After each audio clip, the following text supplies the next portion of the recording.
ये कहानी अभिनव और जय की है, जो बचपन से ही बहुत अच्छे दोस्त थे। दोनों महाराष्ट्र के एक छोटे से शहर में पैदा हुए थे और समुद्र किनारे बसे उसी शहर में बड़े हुए थे। पर आज का दिन कुछ अलग था। आज अभिनव का 18th बर्थडे था। जय ने अभिनव के बर्थडे के लिए एक बहुत ही स्पेशल आइडिया सोच रखा था। वो अभिनव को रात 12 बजने से ठीक पहले ही एक बीच पर ले गया। पर 12 बजते ही जय ने अभिनव को हैप्पी बर्थडे विश किया और अपने बैग से एक शराब की बोतल निकाली।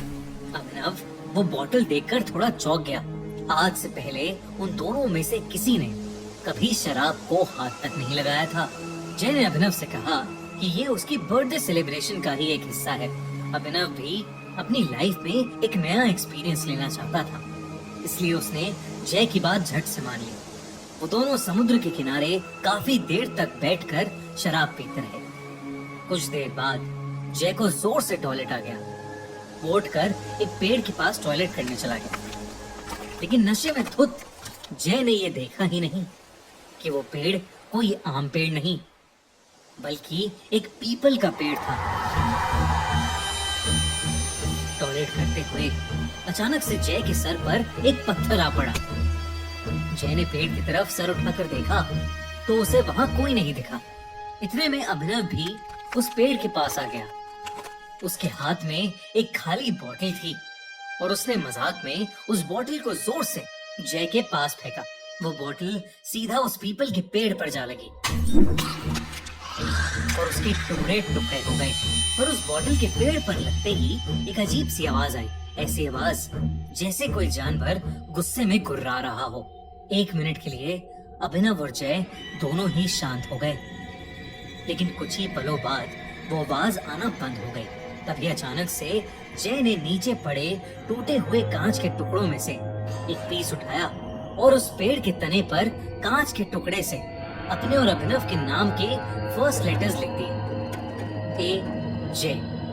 जय ने पेड़ पर उस कांच को खरोचते हुए कहा, अभिनव, अब ये दिन हमें हमेशा याद रहेगा। उसके इतना बोलते ही उस पीपल के पेड़ की डालियां जोर जोर से हिलने लगी और कुछ ही सेकंड्स में एक बड़ी सी टहनी सीधा आकर जय के सर पर गिरी और जय वहीं बेहोश हो गया। ये देखकर अभिनव का नशा मानो 1 सेकंड में चूर हो गया। वो जल्दी से जय के पास गया और उसे होश में लाने की कोशिश करने लगा। तभी अभिनव को अपने पीछे से एक आवाज आई, मानो पेड़ से कुछ नीचे गिरा। अभिनव ने जैसे ही पीछे मुड़कर देखा, उसके पैरों तले जमीन खिसक गई। उसके ठीक पीछे एक काली सी परछाई थी, जिसकी 2 नीली आंखें अंधेरे में चमक रही थीं। अभिनव को अपनी नजरों पर विश्वास ही नहीं हो रहा था। अभिनव को लगा कि जो भी उसके पीछे है वो कोई ना कोई सुपर नेचुरल क्रीचर है। वो जैसे ही उस जीव से दूर जाने के लिए भागा, उस जीव ने उस पर हमला कर दिया। उसके बड़े बड़े नाखून अभिनव की पीठ में घुस गए, लेकिन चीखता हुआ अभिनव जैसे तैसे उस जीव की पकड़ से छूटा और वहां से दूर भाग गया। दूर जाकर अभिनव ने देखा कि वो जीव एक काली परछाई में बदल गया है और वो बेहोश पड़े जय के मुंह के अंदर घुस गया। और तभी अचानक जय अपनी बेहोशी से उठ खड़ा हुआ। अभिनव दूर से उसका नाम बार बार पुकार रहा था, पर जय मानो सुन्न होकर एक ही जगह पर खड़ा था। उसकी आंखें पूरी तरह से नीली पड़ चुकी थीं और वो बस वहां एक पुतले की तरह खड़ा था। तभी अचानक से जय जमीन की तरफ झुका और उसने वहां पर पड़े टूटे हुए कांच का एक टुकड़ा उठा लिया और अपनी शर्ट फाड़कर अपनी छाती पर उसी कांच के टुकड़े से वो AJ लिखने लगा, ठीक वैसे ही जैसे उसने उस पीपल के पेड़ पर लिखा था। ये सब देखकर अभिनव की रूह कांप गई थी। सुबह के 5 बज चुके थे और समुद्र के ऊपर से अब सूरज उगता दिखने लगा था। जय के ऊपर जैसे ही सूरज की रोशनी गई, जय अचानक से होश में आ गया। ऐसा लग रहा था कि जैसे उसे अपने साथ हुई कोई भी चीज याद नहीं थी और वो अपने सीने पर बने घाव को देखकर बहुत ज्यादा घबरा गया था। उसके बाद वो दोनों चुपचाप अपने घर चले गए।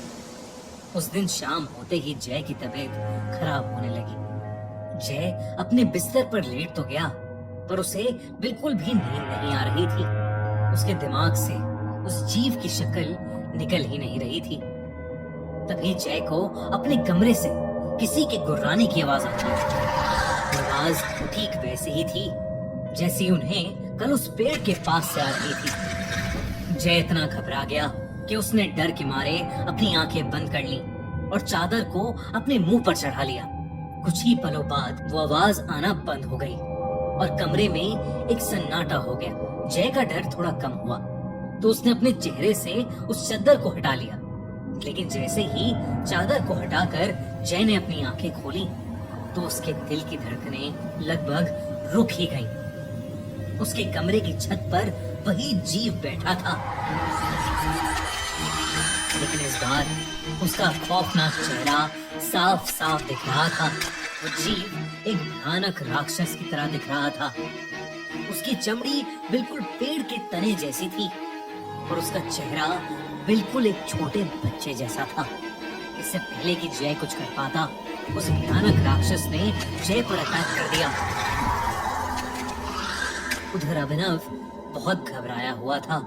जब उसके पापा ने उससे उसके घबराहट की वजह पूछी तो उसने अपने पापा को पूरा किस्सा बताया कि उनके साथ पिछली रात क्या हुआ था।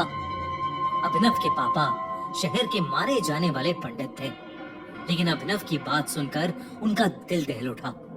उन्हें समझ आ गया कि उनके बेटे अभिनव और उसके दोस्त जय के ऊपर मुंजिया का साया आ चुका है।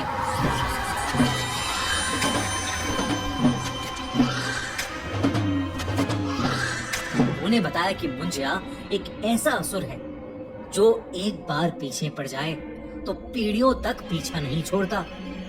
जब कोई बच्चा अपने मुंडन के 10 से 14 दिन के बीच किसी वजह से मर जाता है तो उसकी आत्मा मुंजा बन जाती है।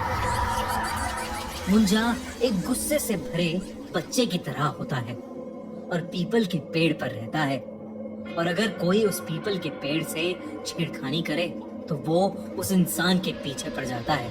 उन्होंने उसी वक्त अभिनव और जय को लेकर उस पेड़ के पास जाने का डिसीजन लिया। रात को अभिनव और उसके पापा जय के घर पहुंचे, पर वहां जो उन्हें दिखा उस पर किसी को विश्वास ही नहीं हुआ। जय की अपने बिस्तर में ही मौत हो चुकी थी।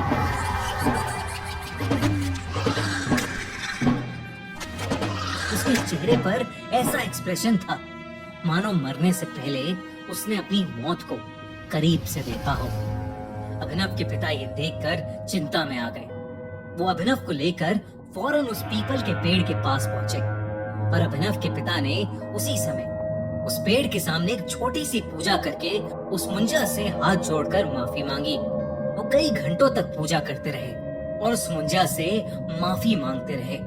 जैसे ही सूर्योदय हुआ वो दोनों अपने घर वापस आ गए। उस दिन के बाद से अभिनव को कभी वो मुंजा नहीं दिखा, लेकिन अभिनव ने अपने सबसे करीबी दोस्त को खो दिया था। आज भी अभिनव शराब को हाथ नहीं लगाता और रात के समय पीपल के पेड़ के पास से कभी नहीं गुजरता। दोस्तों, मुंजा बहुत ही खतरनाक है और मुंजा की एक ऐसी दिल दहला देने वाली कहानी लेकर आ रहा है मैडॉक फिल्म्स, वही मूवी प्रोडक्शन हाउस जिसने स्त्री और भेड़िया जैसी फिल्म्स बनाई हैं।